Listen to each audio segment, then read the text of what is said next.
Reality capture in context of manufacturing is taking the reality capture tools that have been around for quite a while and focusing their abilities on manufacturing design. It's taken quite a long time for manufacturing to embrace this technology.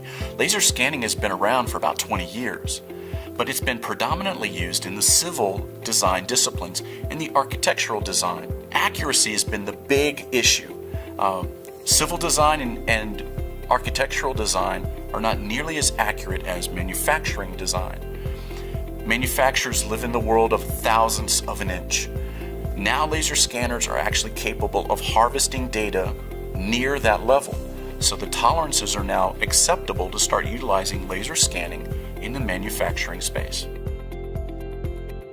Some of the biggest hurdles that manufacturers are going to face is the translation of reality back into their CAD application.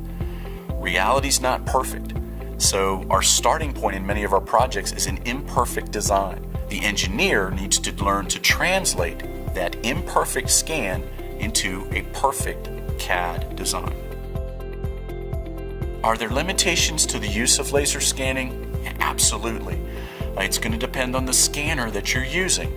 You want to use the correct scanner for the situation you're in.